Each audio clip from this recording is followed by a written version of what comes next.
je sèche un peu au niveau des idées pour le repas et que je veux quelque chose de très sain, je vais plutôt faire ce repas-là. Donc vous prenez 1 ou 2 courgettes et vous les taillez à la mandoline. Il faut vraiment que les rondelles soient assez fines. Vous faites la même chose avec des pommes de terre. Et là, c'est presque fini. Vous prenez des pavés de cabillaud. Dans un grand plat qui va au four, vous mettez une feuille de papier de cuisson. On va mettre tous nos légumes dans le fond du plat. Un petit filet d'huile d'olive.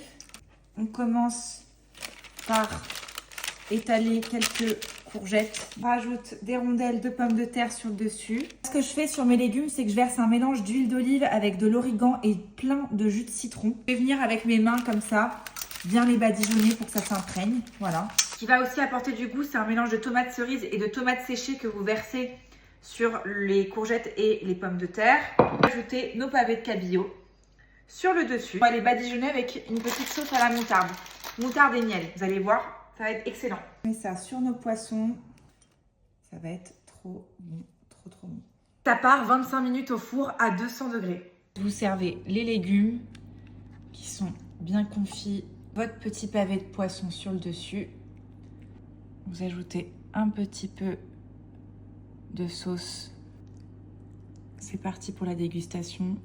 Déjà, le poisson est parfaitement cuit. Les pommes de terre ont l'air d'être très bien aussi. En fait, quand je cuisine le poisson comme ça, je me demande pourquoi je le fais pas plus souvent comme ça. Ça sent pas dans la maison. T'as pas besoin de faire de vaisselle. La petite moutarde avec le miel sur le cabillaud, c'est délicieux.